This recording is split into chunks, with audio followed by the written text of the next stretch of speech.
evening.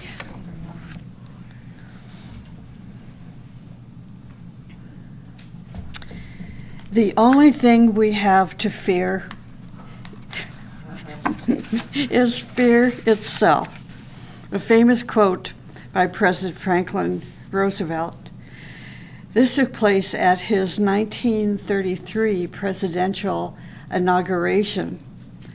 He said, "So first of all, let me assert my firm belief that the only thing that we have to fear is fear itself, nameless, unreasoning, unjustified terror.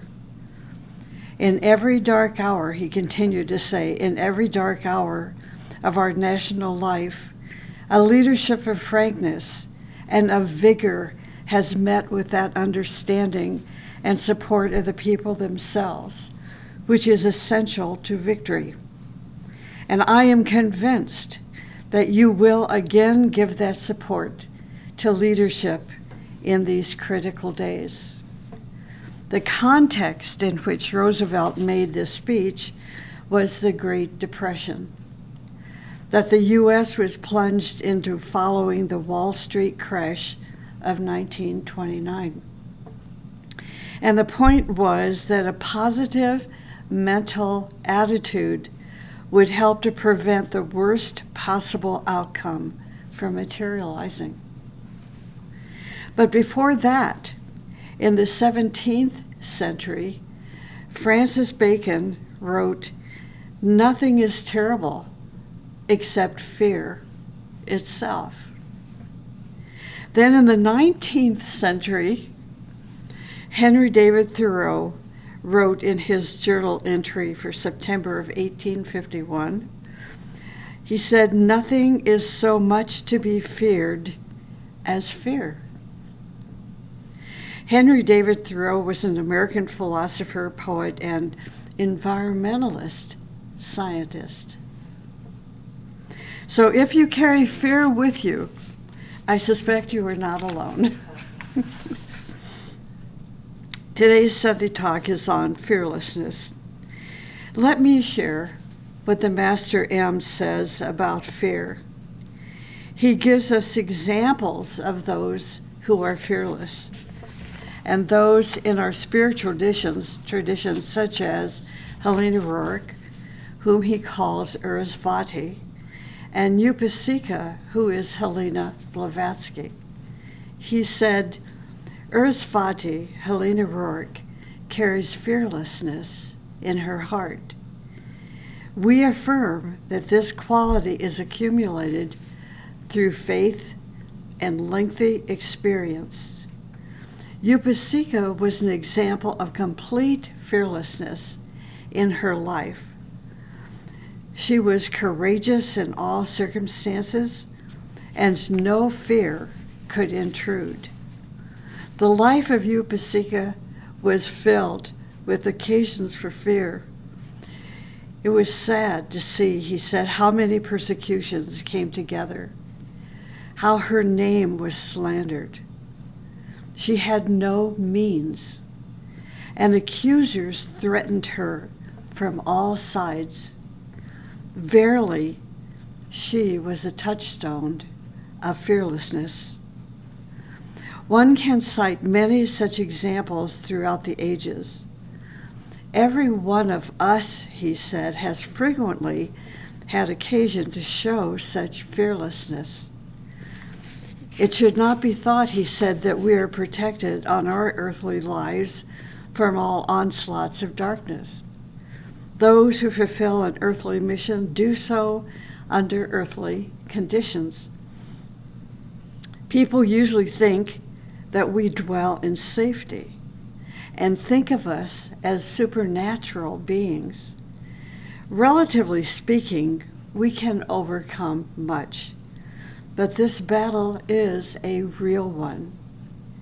We remain victorious because the hierarchy of light cannot be conquered by darkness. He says we travel on far-off worlds where we gather many lessons in fearlessness. The alien conditions of the planet's unusual atmospheres can affect the heart of the visitor. Our sister Urasvati knows the sensations of these distant flights. She knows the particularly difficult feeling upon the return of the subtle body. There are always complications, and much courage is needed during these experiences. One should consult our records of these distant flights to recognize the degree of daring that they require. He continues saying, you can imagine our joy in finding workers worthy of our trust. Their striving spirits do not fear being tested. Only hypocrites fear that the ray of light might penetrate into the depths of their being. Open hearts form a beautiful necklace for the higher worlds.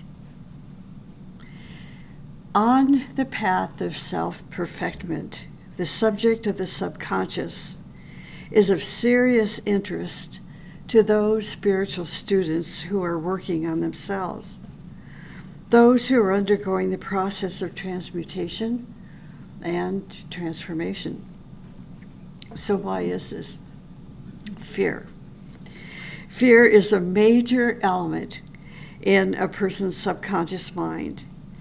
There is fear of death, failure, and defeat, fear of political and economic conditions, fear collected from our past relationships, fear of insecurity, fear of the unknown, and many other fears. For those of you who do not yet have an understanding of what the subconscious is, I'm going to take a few minutes to define the subconscious according to the teaching. The subconscious mind is located in what we call the lower mental plane. Esoterically, these levels, according to the teaching, are called levels under the threshold. Under the threshold of the mind. More specifically, the levels under the threshold are from the most dense to the more refined. Would start with the 7th and then the 6th and then the 5th levels of the mental plane, forming the levels under the threshold. These are the levels of the subconscious, what we call the subconscious or the subconscious mind. Now we have the conscious mind. And the level of the conscious mind refers to the 4th subplane. We have 7 subplanes. So the 4th level is the conscious, where the conscious mind seems to reside and resonate. And thus the 4th subplane of the mental plane, and it's referred to as the conscious mind. So we have the subconscious on the 7th, 6th, and 5th subplanes. And then we have the conscious mind, which is on the 4th. Now the 3rd and 2nd and 1st level, or subplanes of the mental plane, is understood as your higher mind. So that's the whole gamut, from the densest to the most refined of the mental plane. But we're talking about fear resides in the subconscious, that 7th, 6th, and 5th levels or subplanes of the mental plane. In our non-conscious moments, this is important to think about, non-conscious moments, whatever we feel, whatever we imagine, whatever thought forms we identify ourselves with, go into the subconscious mind. This data accumulates there, age after age, life after life, especially fear. Many of these accumulations are the root cause of our fears. Fears that we must eliminate if we want to experience the heights of the supermundane world. These accumulations occur during certain unconscious or non-conscious moments in our lives, such as, this is an important list to make note of, when we suffer. These accumulations begin when we suffer, because when we are suffering, we're in a non or unconscious moment. When we are worried, when we fall into anxiety, when we are in the grip of fear or hatred, when we fall into slander or treason. Isn't that interesting? When we slander or fall into treason, these are unconscious or non-conscious moments that go into the subconscious. And when we are insulted or defeated, when we have failed or have been beaten down, when we live in vanity, and when we see horror, and when we are under the influence of alcohol, drugs, or even anesthesia, are all non-conscious moments. And these moments accumulate life after life and go into that subconscious. What is interesting about fear is that not only does a person's subconscious mind register things while they are going through their day-to-day lives, but also while they are asleep at night. For example, sometimes you meet with negative conditions in the astral plane, just like what you experience in the physical plane. During these moments, you collect astral events in the subconscious. Certain frightening dreams, attacks from your enemies, or dark forces go directly into the subconscious if you are not awake on the astral plane. In other words, if you are not conscious on the astral. Some dark forces project very depleting, destructive images into your subconscious, which eventually affects your life in the most innocuous, sneaky ways. For example, some people are happy and content just to sit in front of their TV set or computer and watch movies about serious and dark levels of crime and violence and ugliness and horror. The entire movie then sinks into their subconscious. Movies of ugliness, sex, drinking, crime, horror, and violence are attracting the largest audiences. If you happen to have a subscription to Netflix, Netflix lists out the top 10 most popular movies or series, of the moment. And when I first thought, oh, this is great, I don't have to go searching around on Netflix, I could just go to the top 10. Well, in my life, they would be at the lowest of the low. Violence, sex, nudity, smoking. I mean, every single one of those, there's, of course, exceptions, but typically,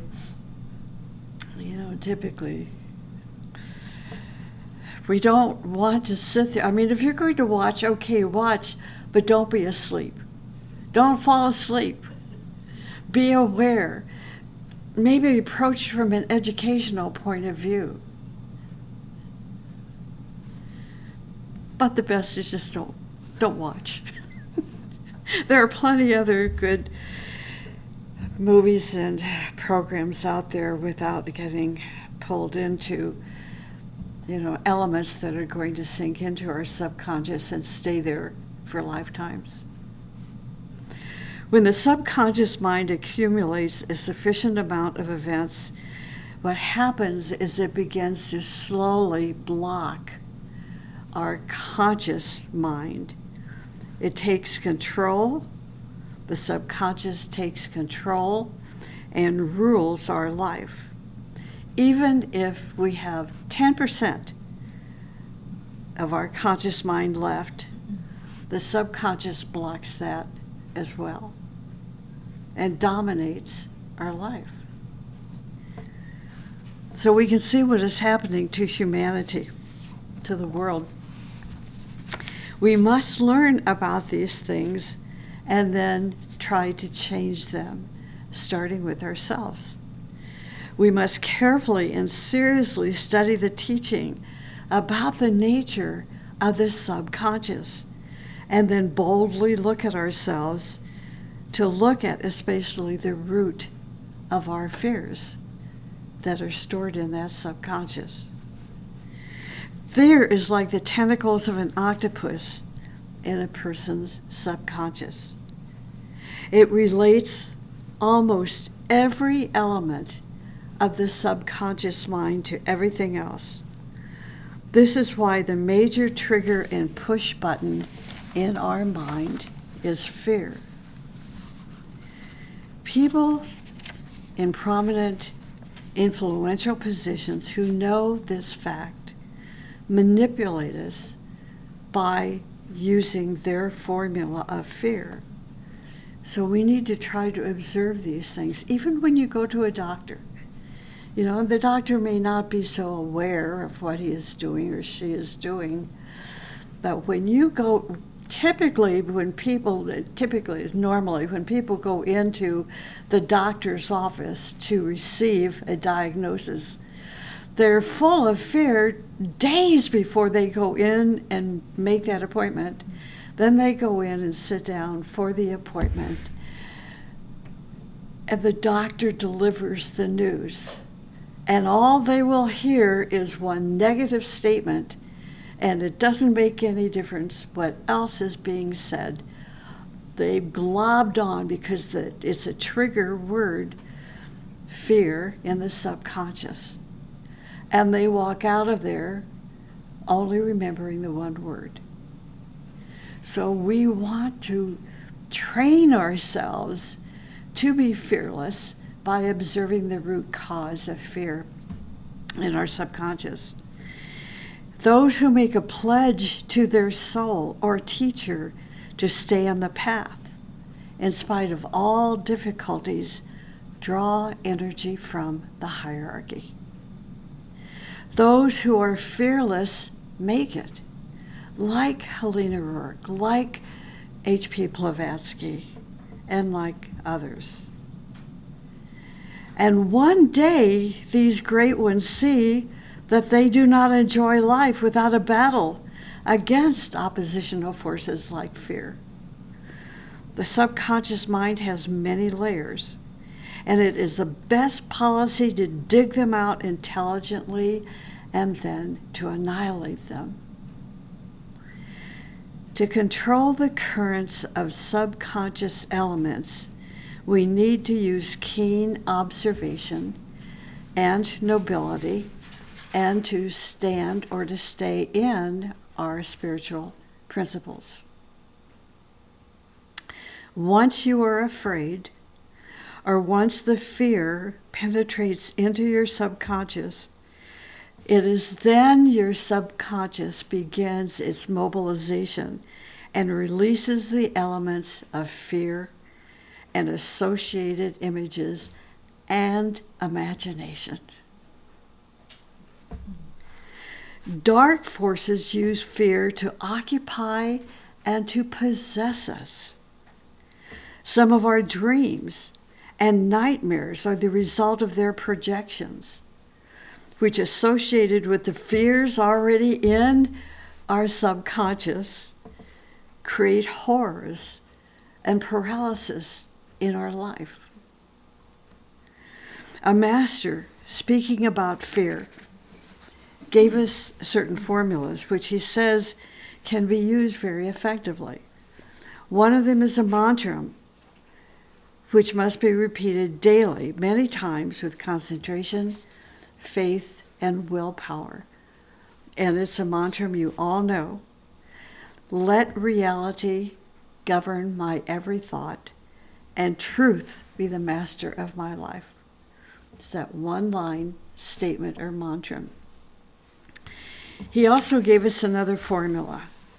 It's a little more complicated, but you can still practice it and try it out. So this formula starts with us by stilling our physical body, just like we do in meditation. Still the physical body, quiet the astral body, and then link up with the higher self and reason out the proper method of procedure in meeting the fear. Having exhausted all the higher rational methods and clearly seen your course of action, it's a process. Then you can raise your vibration as high as possible and call down the light from the intuitional body onto the situation. If your intuition and reasoning faculty produce harmony, then proceed, knowing as an esoteric fact that nothing can happen but what is for the best. You are being guided, and the one who sees the end for the beginning will make no error. Such an exercise brings in the fiery current of light from the Buddhic plane, the plane of intuition, and burns away accumulations of fear not only in the subconscious, but also correspondingly to the astral plane. It also burns the sediments of fear circulating in the bloodstream. But know this, there are, of course, sources of fear that only our teacher or master can fight against. And they often provide a shield for our protection. Many years ago, a person that I know was engaged in battle with one that we would call of occult power or a black magician. The battle was taking place on the astral plane. The magician would visit my friend, trying to subjugate him, to bring him under the Dark One's control. My friend eventually went to his teacher about the situation, and the teacher said he would go to battle for him and not to worry.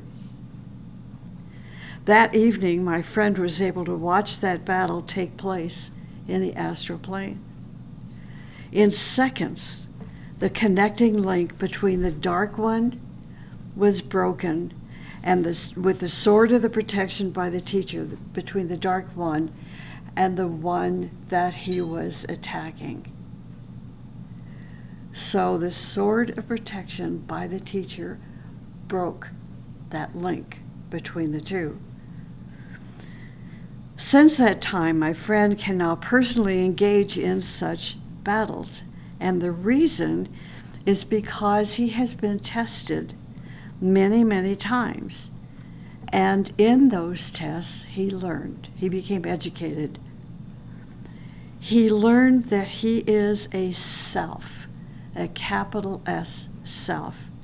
And there is no power in the world that could defeat him. And the same stands for us.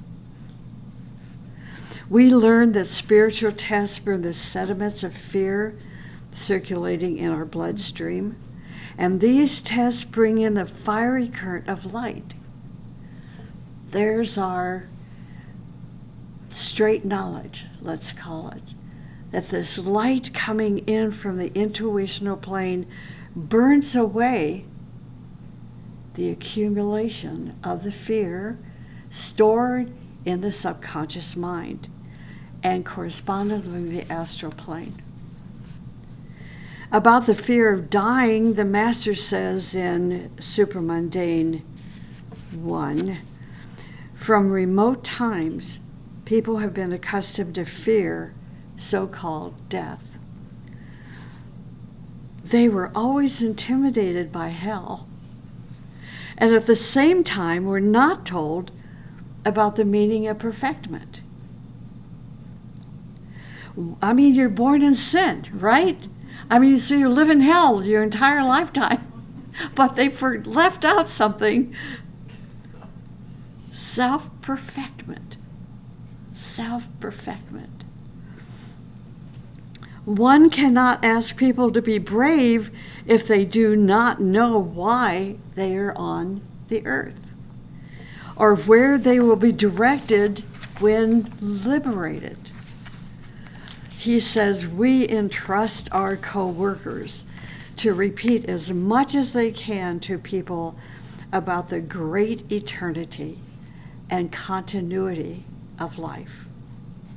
He explained we have not left, but have voluntarily remained on earth. We have consciously accepted the earthly life. We could not be far away, but choose to remain with the suffering ones. Our vigil would not be unswerving if we were influenced by fear. As physicians, we know what devastation fear produces in the human organism. Earthly physicians, he goes on to say, should distinguish a special kind of sickness caused by fear. Let them experience our tension. Let them understand how harmful is fear. Do not think that fieriness comes by itself. It must be cultivated through many lives. Now, in the time that's left, I'm going to talk about elementals and the subconscious. The subconscious has a very close connection with certain entities which are called elemental spirits. The elemental spirits are of four kinds: earth, water, air, and fire. People can use these elementals for good or for bad motives. These elemental spirits can be drawn to our subconscious dramatizations and ensoul certain parts of the subconscious materials. Then they force the conscious mind to blindly follow what they present. For example, the earth, we are told, the teaching tells us that the earth elementals are connected to wealth and money. The water elementals, as we would imagine, relate us to the emotional body or emotions, the air to mental knowledge, and the fire elementals to creative works and spiritual values. Food, water, various emotions, thoughts, and virtues or vices increase or decrease the elementals existing in our bodies. I said that the elemental spirits can be drawn to our subconscious dramatizations and ensoul certain parts of the subconscious materials. This happens in a very interesting way. For example, a man is full of criminal tendencies and images in his subconscious. They're already there. There is a woman who hates him. Through the currents of the thought forms of hatred, this woman unconsciously directs the elements of air or fire to that man. Those elementals, driven by the currents of hatred, are attracted to the subconscious thought forms of the man. The elementals ensoul these subconscious thought forms and then like to see them dramatized. For example, they flood the consciousness of the man with destructive imagery and bind him to movements in alignment with the hatred the woman demonstrated to him. These elementals cause personal stress and strain. They connect all those people who have common ties with each other and create chaos in their life. There's so much we could talk about this. But I want to live longer than tomorrow, so I'm not going to talk about being hung in effigy. It's very interesting. One of the secrets in the advice given by Christ was when he said, love your enemies. If love is present, elementals do not involve themselves with destructive activities. When we have hatred and fear, or even malice, we pull out all the corresponding destructive elementals from our subconscious and let the elementals ensoul them and play as actors in the drama of our life. So, in closing, let me give you the aphorism again to say, and I'm repeating myself here, it is, let reality govern my every thought and truth be the master of my life. It must be repeated daily, as many times as it comes to mind, with concentration, faith, and willpower. Concentration, faith, and willpower. And while you're repeating this mantra, remember to align yourself with your higher self, raising your vibration as high as possible, calling down the light of the intuitional levels onto your situation. And then remember, nothing can happen but what is for the best, and you will be guided. We shall continue next week.